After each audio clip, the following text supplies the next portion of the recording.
a special week as the Springboks taking on the All Blacks, which means the Dream Team is back with a nice little break, little production week. But I've come back in studio, minus the chair. CJ is here. Ricky, we've got him on Zoom. I don't know if he missed his flight from Cape Town to Joburg. But the most important thing is, for the first time in the Dream Team, we've got a member of the Dream Team, a player who's in the Dream Team. And Frans Malherbe has played in many rugby sides, but I think the Dream Team is probably the best side he's been in. Frans Malherbe, congratulations on making the Dream Team, and thank you so much for joining us. Hello, guys. Thanks for having me. Appreciate it. Frans, I mean, to be in the Dream Team and for the people at home to vote you as, over the last 30 years, as, you know, our greatest tight-head prop, what does that mean for you? Yeah, I don't think there's an easy answer to that question. It's a media-related thing that you normally feel is not one of the primary objectives. But, you know, then again, it's probably the fans that voted. And if you look at the guys who also played in your position that I have a lot of respect for, you know, that's quite a humbling and, you know, you feel very honored and very humbling experience to get this, to make this Dream Team. Frans, stop being so humble. You remember that Steph now, when in 2010, said that you're going to be the first Springbok. So it was always written in the stars. I don't know why Frans is acting so humble. He was always going to be part of the Dream Team, guys. Yeah. And you can correct. Yeah, thanks, Ricky. I don't think he said I'm going to be the first one, but I think he said I'm going to be one. You know, what an awesome time we had there together. And I think the institute in Stellenbosch, which is not running it well, it's not the Province Institute anymore. But yeah, what a foundation we got there. Frana, so there's been a running theme the last few weeks that the only way to make the Dream Team is to be captained by Ricky Schroeder. I mean, we had yourself, the Kitsi was fighting for it, and then there was Eben, Sia was in the mix last week in the voting. We've heard how Ricky captains you guys. We had a clip of Ricky leading you guys out, I think, in a 19 final. How was Ricky as a captain in France? Because we won't speak about school, because obviously Paul Boys beat Paul Roos, did the same thing this year. But as a captain, how was Ricky, Frana? Yeah, thanks, man. You summed it up quite well there. So I'm going to leave out those details. But yeah, it was awesome, man. I think Ricky was a great captain. Obviously, typical scrum half, very vocal as he is now as well. But yeah, we had awesome times together. And I think it was a great captain. Captain Paul Roos' first team, captained us under 19 to the Currie Cup that we won. And yeah, I think we had an awesome time and great captain. Okay, Rick. Can I just add on to that? I know Frans said now that I talk a lot, but I can honestly say Frans was my cool and calm head. Whenever I was in doubt on the field, I would look to Frans. If we need to go for poles or go for touchline, then Frans would say, "Nee, kom ons scrum. Let's scrum." That was Frans's go-to. Default all the time, guys. I love that. But yeah. Okay, Ricky. I'll take it. Ricky, you must let us know, Friday. Yes, you got the World Cup, but you're still his captain. That's the most important thing. The first trophy you won. The first one. The first one. Do you see? Talk to me, my brother. How are you feeling? We had blindside flank. Now we're still in your realm, in your position. Yes. Because now we're diving deep into blindside flank, and you guys at home, we want you to get your votes in. But we're getting into blindside flank. Last week, Skalkberger won as the open side as number 6. But the most important is, Juicy, that's another loss for you, because Ricky and I said, Skalk, there's 3 you've gotten wrong now. Hey, man, I felt really confident that, you know, last week was going to go my way, you know. I was very passionate about, you know, the number 6 jersey. But it happens again that, you know, I'm at the back of the leaderboard. But it's okay. We'll try again this week, you know. One of my favorite positions, and I think before we went on air, I told you that 7 and 8, I have a bit of a love and hate relationship. I don't know which one is, you know, my favorite one, you know. But yeah, it's going to be a lekker one. I think, you know, also looking at the nominees, it's going to be really great. So I'm looking forward to it. I want to get back to leadership now. Like, I'm not thinking any technical stuff. I'm not listening to Ricky as well. Ricky, stay out of my ear, okay? I'm not listening to you. And Frans, I must say, this is a moment for me. I am a big fan, yes. Please, so Ricky, please can you come with a signed t-shirt? Please, Frans, sign something for me. Ricky will bring it to Joburg. I need to put it out there. Now I'm comfortable. Nice to meet you, Francie. Hey. Ricky, we can't let Juicy get away with the fact that we got it right last week. Skalkberger is our open side flanker number 6 in our dream team. Juicy got it wrong again. Ricky, we were right again. You know, there's 3 row for Juicy. He's below the leaderboard. He's making his. I don't know who's putting in his dream team or Juicy J. No, I've given up on Juicy. I don't think he's going to make a comeback ever. Like, I think Frans Malherbe is going to... There's more of a chance that Frans Malherbe will play against the Boland this weekend when Province take on Boland and Juicy making it up to the leaderboard. But Cooks, I want to know, from our dream team number 3, who do you think, Frans, who would you want to have seen in that 6 jersey? Ricky, I was scared for these questions and predictions, but yeah, it's tough, man. I played with Skalk, obviously played with Sia, with you when we started. It's tough, man. It's between those 2 phenomenal players. Skalk was a massive influence on us when we started playing professional at the Stormers. Professional with the senior team. Awesome leader. And then Sia, you know, the path we were together on from, you know, when was it, 2010?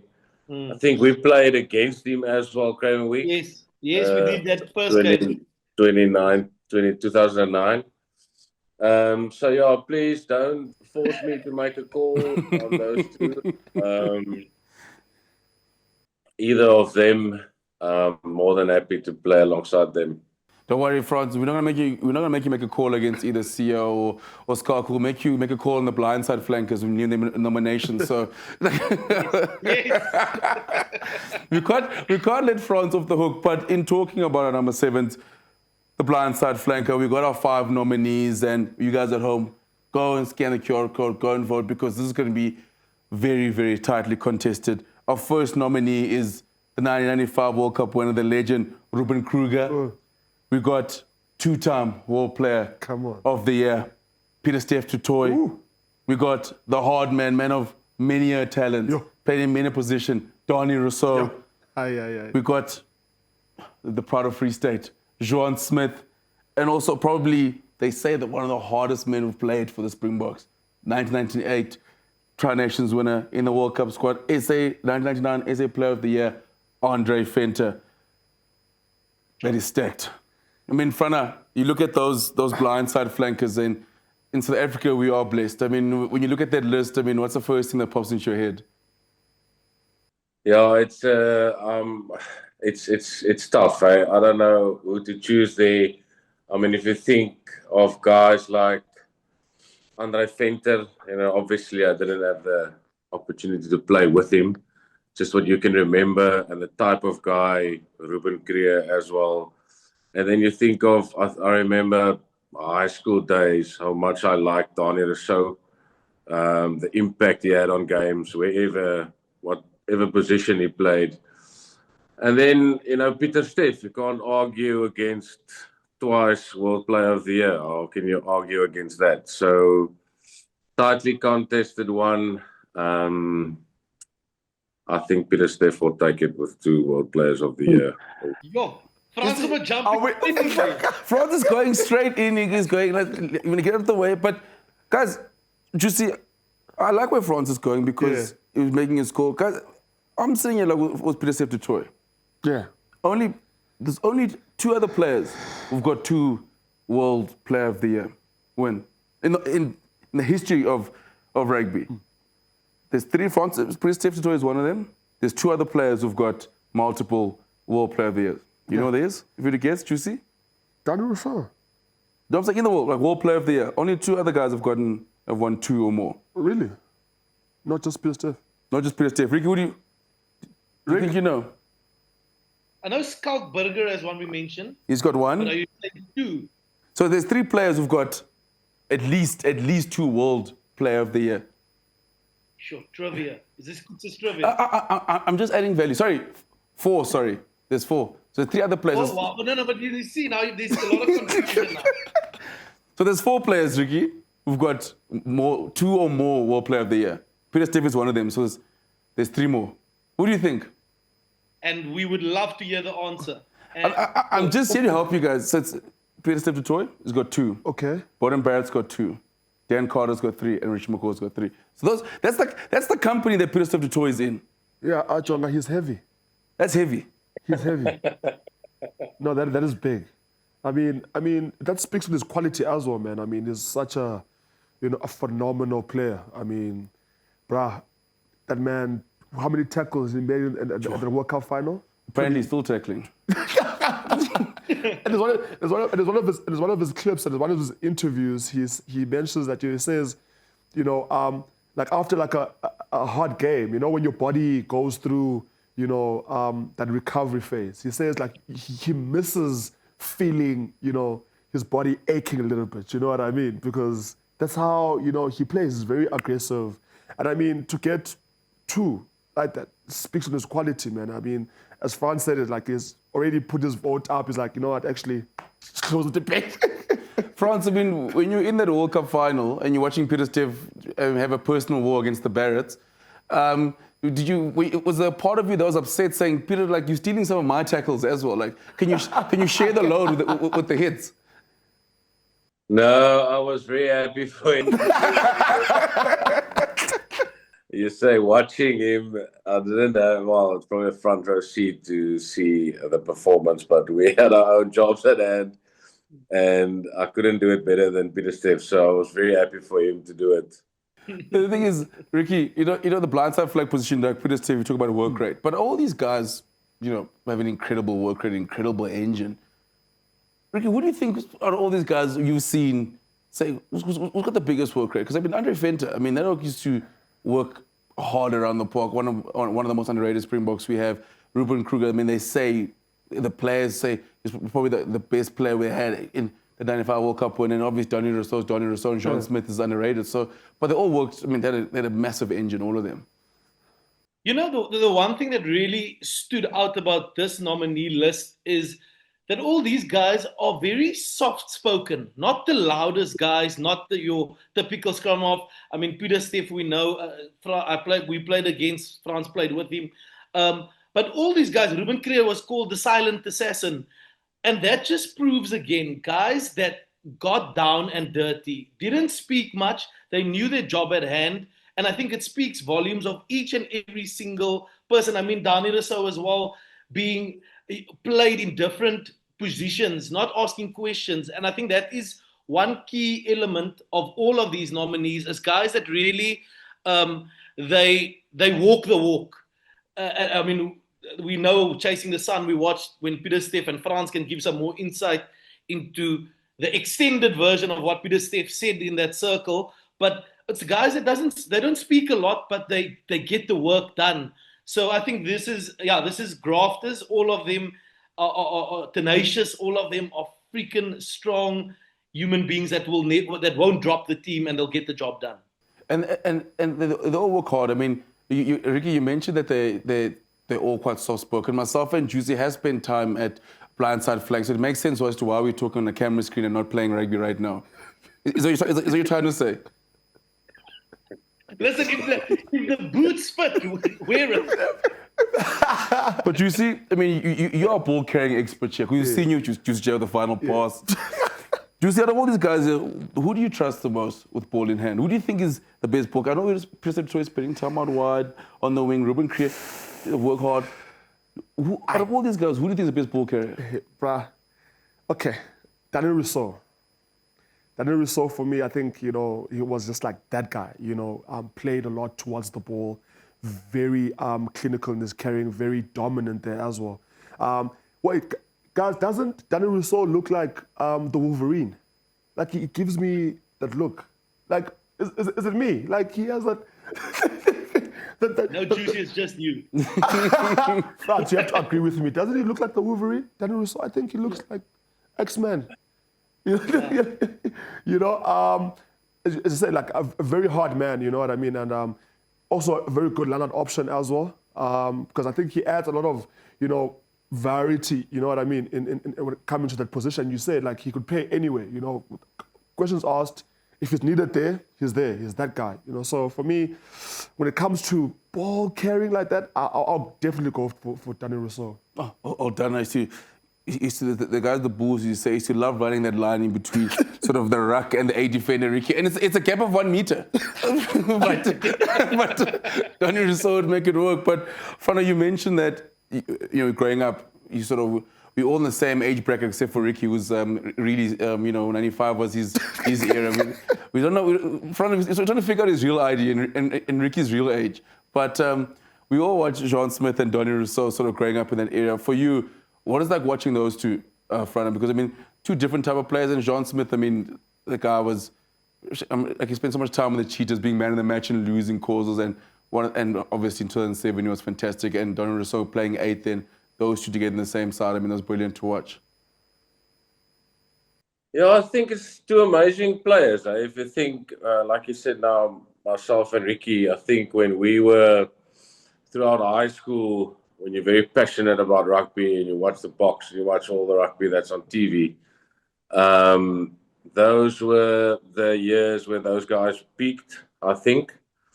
When you mentioned Daniel, so I think it was him that did that try-saving tackle in the 2007 World Cup final into touch. And Daniel so as well. I remember him in the, you know, those glory days of the Bulls where, you know, you have a guy of Daniel Rousseau's caliber coming off the bench. I mean, come on, man. Think about how that must feel and what positive that is as on your team, impact that has on your team. I remember him, you know, coming on second half, running those lines outside 10, like let's call it the middle pod, onto mostly backs. It was devastating. And yeah, Juan Smith, you know, if you think of him, you can't think of anything else than his straight arm handoff. I think how many guys has he hand off in his career? Also a big Springbok career. I think he's 70, 80 odd caps for the Boks. World Cup winner. So yeah, I think it's those guys we grew up with, looking up to, if that makes sense. Grew up with Springbok rugby when they were at the top and at their best. So yeah, that's probably the things comes to mind when I think of those two. And Frans, you know, I think one element of a flanks job that's underrated because the flanks themselves don't want to do it. I mean, do you want your flanks? How hard must they be pushing next to you in a scrum there, Frans? Like, let's end this debate now because they say flanks they're so quick to want to go and tackle and carry, but like, is it like someone like Peter-Steph and the Jean Smith? Are they pushing there? Are they helping you at scrum time there, Frans? It's the first and most important thing for flank is to scrum. The defense comes later, and yeah, I have to give credit to Sia. He's probably one of my favorite flankers to scrum behind me, because I think he realizes if the scrum goes forward, the defense will be easier. So yeah, no, it's massively important, and I think it's their primary job. But I don't think everyone agrees with me. No, but Ricky, the thing is, what I love about Frans is saying, I think the flanks are going. If I scrum, I've got Frans Malherbe, I've got kids. We will win the penalty. They're not defending at all. Why? No tackles need to be made then, because there's a penalty. It makes sense. It makes sense. What Frans is saying. No, but I think to add on to what Frans says, like it's, I mean, even Juan Smith as well, coming back from Achilles injury and really just that will to come back. We know Achilles injury is a is a big one to have. It's not you don't fool around with that one. And the other thing that really stands out for me about Juan Smith, Dani Rousseau, is their international pedigree. Is guys that go on, and yes, we want all our rugby players to remain in South Africa for as long as possible. But for them to become folk heroes at clubs worldwide and become like heroes, people worship the ground they work in. It speaks volumes of the respect people have for us as a rugby nation. So I mean, these guys as well. I mean, the impact that they've had internationally, not just in the Bok jersey, but internationally, is really remarkable. No, it's incredible. I mean, multi-time European Cup winners with Toulon, and you know they're well versed, and it just shows the value they've added. And but also, like, you know, France, you look at like Ruben Kruger, Andre Fenter as well. I mean, they set the tone in South African rugby. You know, the 95 World Cup win, 98 Tri-Nations win, and they kind of sort of set the benchmark for the likes of the John Smith, Peter-Steph du Toit, and everyone else to carry on and just sort of and walk that path as well. Yeah, I think so, definitely. You know, as I said, like, we looked up to guys like Dani Rousseau and Juan Smith. They probably looked up to Ruben Kruger and Andre Venter. You know, myself and Ricky, I think, you know, that time 95, we were 4 years old. 98, you know, what is that? 7 years old.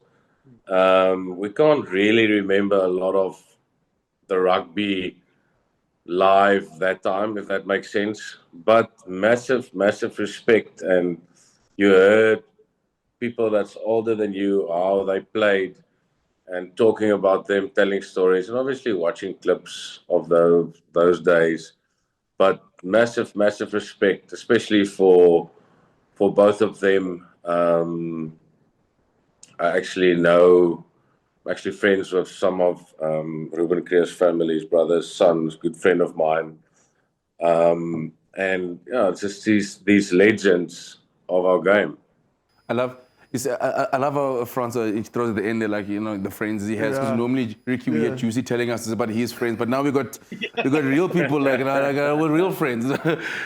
Juicy, I mean, the position of blindside flank has changed over the years, especially in South Africa. And you know, you got the way Peter-Steph plays is different to the way Ruben Kruger played it. But Juicy, what do you want from a blindside flank? You tell me, because you're the expert. This is your expertise. I mean, that enforcer role, you know, carry hard, tackling hard. I think I'm gonna go with Frans because I didn't believe it when he said, you know, he wants the primary job to be the scrum, because I was very lazy in the scrums. I'm not gonna lie. That's why at times I would normally just like to play at 8 and just, you know, sometimes pretty much just chill there just because I want the ball back and then I can just, you know, play out. But definitely that enforcer role, you know what I mean? Playing towards the ball, because that's what I enjoy about playing 7. You know what I mean? Getting those carries, putting the team, making sure that we're going forward with every single carry. Because I think, you know, 7 is just one of those positions I look at when, you know, a team is being selected.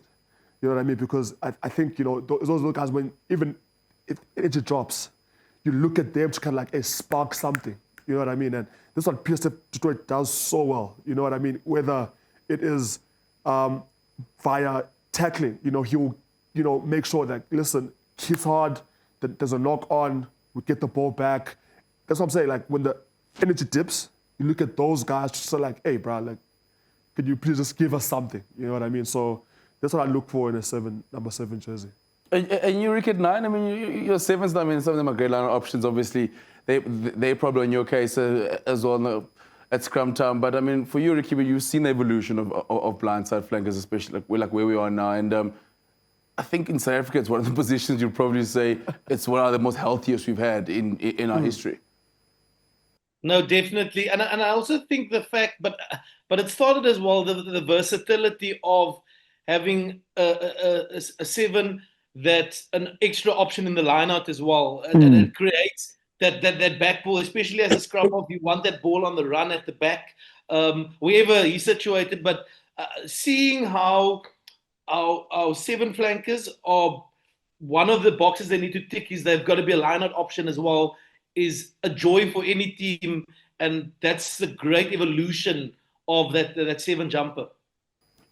And also, Ricky, and Frans, you know as well, every lock, all his dreams of being a 7. Because they want to go to flank, they don't want to go to 6 because it's, open side is too much work. But then, like, you get guys like Jean Smith who dabbled at lock, and Donny Rousseau's dabbled at lock and played flank, and Peter-Steph was a lock into playing flank. I mean, they're basically living all locks' dreams there, especially Peter-Steph now is a full-on blindside flanker, one of the best in the world at it.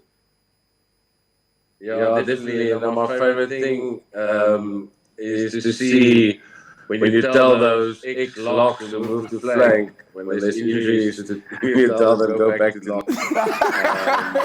The excitement is very close to zero. I really enjoy their reactions. But yeah, and on Ricky's point as well, I think, what stands out, if you think of Peter-Steph and especially Andre Venter and Ruben Kruger, the work rate, the open siders in South Africa, and if you look at all the other teams as well, and other players, not just the nominees, open siders in South Africa, really workhorses. No, all workhorses. But we've got Frans's vote, Ricky. It's time for us all to vote. We've got Frans's vote, Peter-Steph du Toit. Ricky, who are you voting for? And remember that... Cooks, we forgot a very crucial thing. Ruben Kruger is probably the only person that knew that if he scored that try against France or not in '95 in the World Cup in that wet conditions. He was the guy that scored that try. Yeah. Semi-final. That semi-final. So, I mean, that was the sort of... He was the reason for us heading on to that final. So we must also give massive kudos to him for that monumental and instrumental. No, 100%. He played. Because until today, people are debating if it was a try or not. No, it's not a massive debate, but likely I think SuperSport, we just started covering the Springboks. The TMO capabilities weren't fully up and running then, so we'll let the guys debate forever.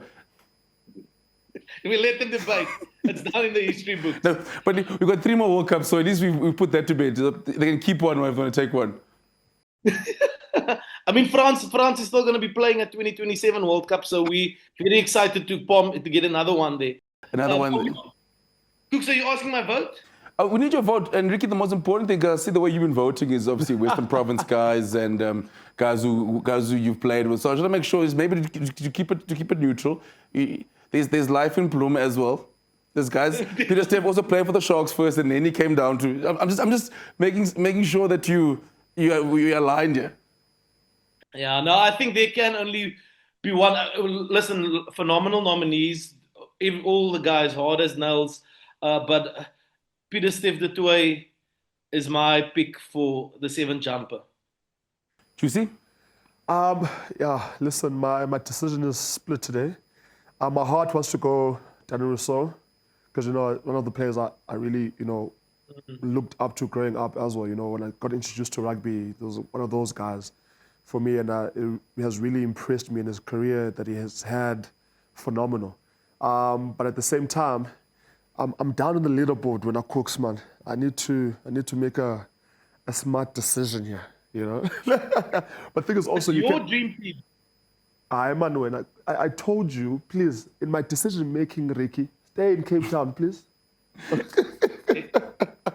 But also, you can really, fight against, Peter-Steph du Toit and what he has done. Phenomenal player. And yeah, I think my pick, Peter-Steph du Toit, because also his work rate is phenomenal.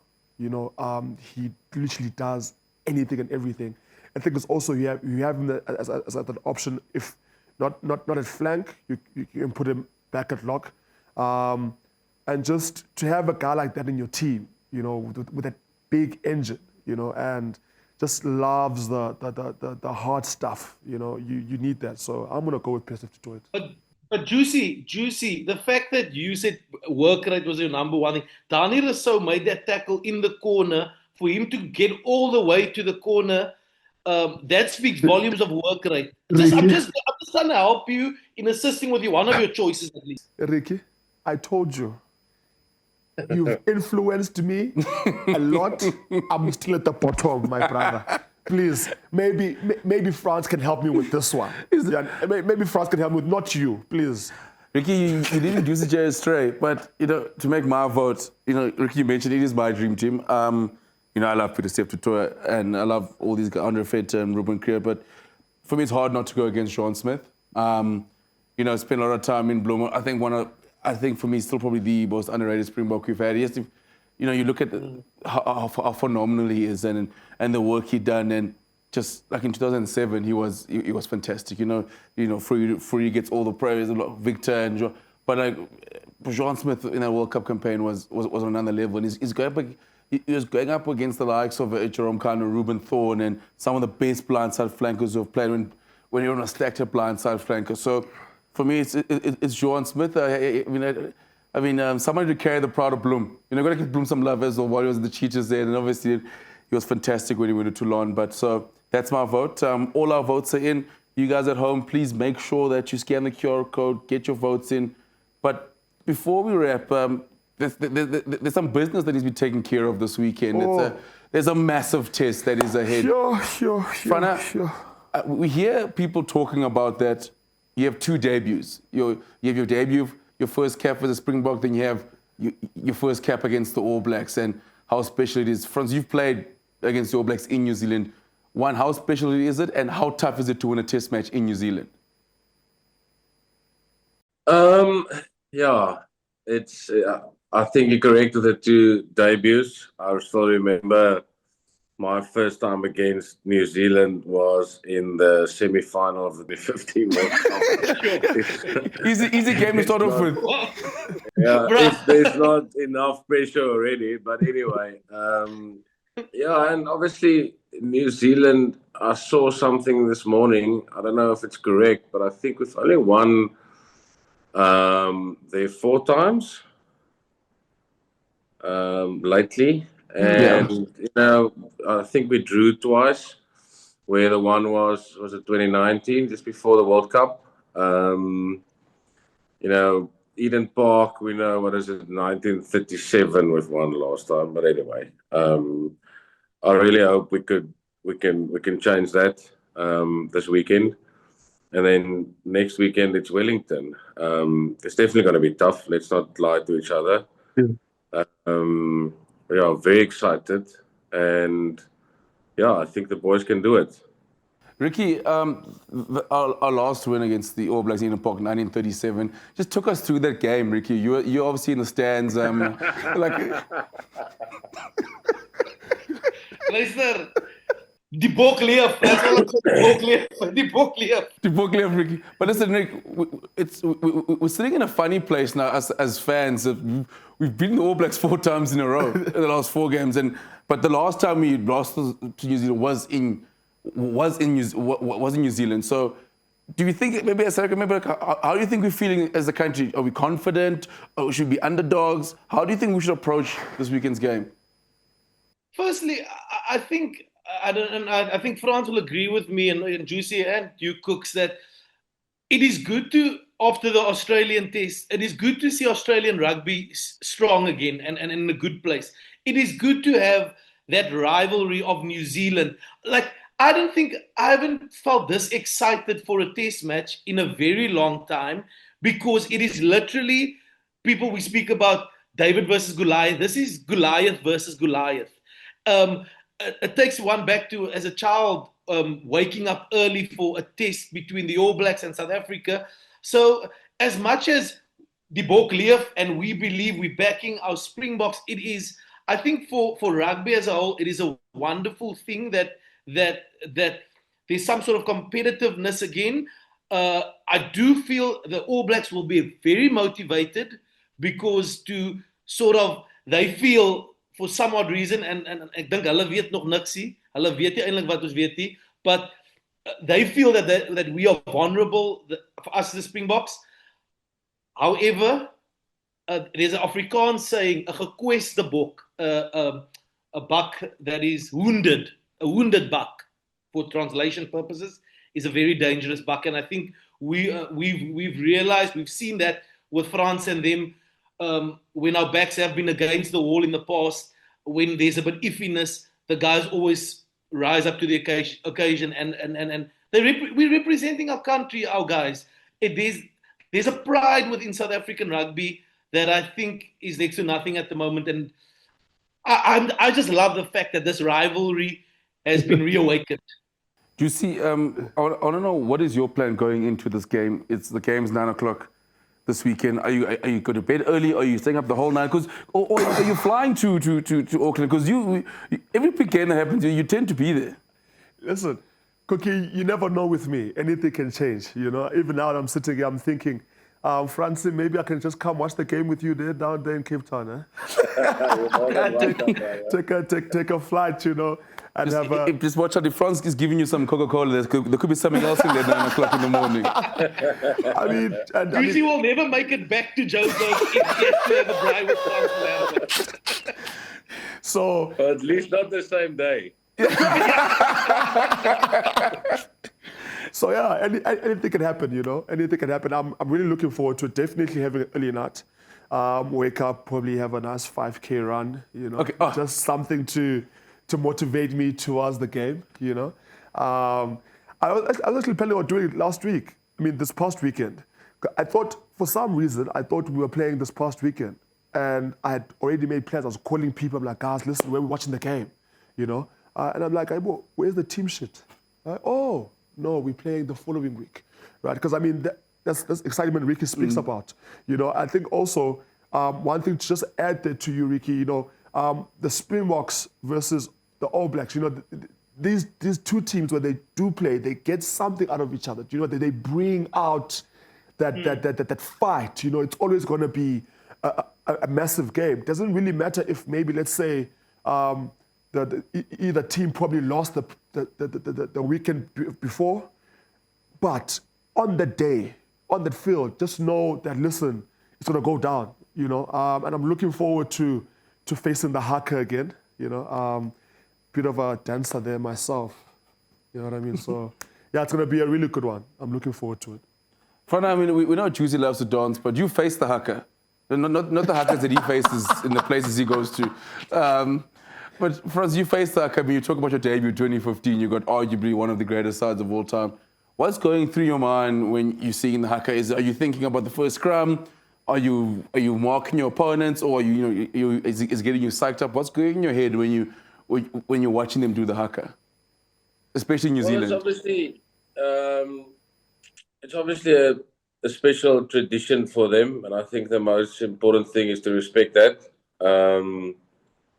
Just before that and just after that, for myself, I like to think of detailed things and the plan and what I need to do. I think that keeps me calm in a general term. What I must do next, you know, what's my first job? Are we kicking off? Are they kicking off? Stuff like that. But not while the haka is on. I think it's such an honor and a privilege to face the haka. I don't want to say you try to enjoy it, because that sounds wrong. But, you know, you're part of a very, very small group that has the honor to face the haka. So, with the most respect possible, enjoy is definitely the wrong word, but, you know, take it in. Take it in. And, take it in and get ready for battle.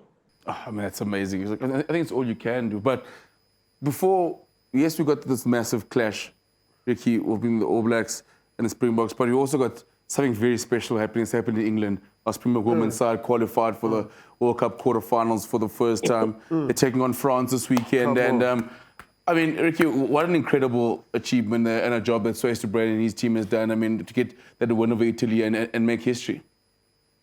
Yeah, one thing, I mean, I was coached by Swayze at the Lions, and one thing that he really knows how to do is get a group together and also get the best out of players. I mean, like we said, when we started, we lost a couple of games before the World Cup, but the trajectory was going in the right direction. And just to see the emotion after that game yesterday of the history makers, the women, absolutely history makers. I think there was a collective, even yeah, the whole coaching, the management of the junior box, of how that they made these women believe, and the women, they've bought into it. Because I mean, at the end of the day, Italy is not a bad side. They were playing good rugby, yes, on Sunday. So just seeing that belief of the women, and it again speaks volumes of the DNA of South African rugby. And France can testify to that again as well, where we just find ways to win, which was really special to see on Sunday. And Frans, you've been in a setup with so to Brain. I mean, you can see the skills that have come through in the Springbok women's side. I mean, you know, so to Brain, you only pleased him playing rugby one way. You can see the difference he's made. I mean, the way our Springbok women's playing and actually getting the win and getting to a quarterfinal. Yeah, and I think, you know, the thing that stood out for me about the game against Italy is after the final whistle, the emotion and how much it meant to our girls to win that game. And then on Coach Swayze, I think he's an incredible rugby coach. I think he has an incredible rugby brain. Yeah. And a top human being as well. So I'm just so happy for all of them. And I can't wait for the quarterfinal. Do you see, you know, not just sit here and brag. You know, as a South African rugby fan, you know, you've got 4 Rugby World Cups. You've got the Sevens World Cup. You know, our Springbok women are making history. Rugby's our thing, eh? Yeah, listen, sitting here now, I can just only imagine, you know, them actually winning it and coming back home. I'm definitely there on Tambo. I'm celebrating them, you know. I'm really happy with the effort, you know, that they've put in so far, and I'm looking forward to the quarterfinal. And listen, I've got my +1 ring here, right? This is my commitment in just championing, you know, and rallying behind them. I'm not married, guys. You see, okay? you proposed to one of the ladies. You proposed to one of the ladies. So you know what? Actually, one of the times I actually went for a shoot, and I was playing with the ring, and I was just like, you know, putting in different things. So that when I started shooting, I put it here. So I took a bit of pictures with it, and someone called me like, "Hi, what you say? Are you married?" I'm like, "No, my sister. I am supporting the Springbok women. It's my +1 ring. I'm not married." Nice. So Ricky, Jesus married to the book left. The book left. Guys, I mean, what a fantastic show. We're gonna make sure that Juicy J does head down to the Polish area to see Frans Malherbe. But Frans must watch out with Juicy J, because now with the women's play on Sunday, you might have to back-to-back prize though. Going long weekend. long weekend. It's gonna be a long weekend. Frans, thanks so much for joining us. I mean, what an honor to have you as our first member of the Dream Team to be here. Thank you so much for your time. Ricky, as always, next time, can you please fly down to work so we can see you here in studio? No, I just want to confirm I did not miss my flight. Juicy took my last flight out of Cape Town.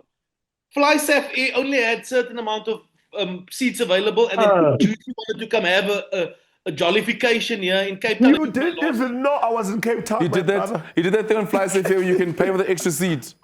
Yeah, that's what Juicy did. Juicy gets an extra seat. He doesn't sit with people next to him. That's how big time Juicy J is. So Francis, this is what happens here. I just get blamed for everything. So yeah, please fight for me, my brother, because hey, I'm dying. I see that, bro. Guys, thanks so much, Juicy J. Francis sees him dying. He sees that he's dying. But guys, thanks, Frans, thanks, Ricky, Juicy J. You guys at home, make sure you get your votes in. It's been an incredible episode of the Dream Team episode. Next week, we're tackling number 8. And we might just have another member of our Dream Team joining us, but we'll see. Guys, enjoy the rugby this weekend. Support us from our women's, and we'll see you next week.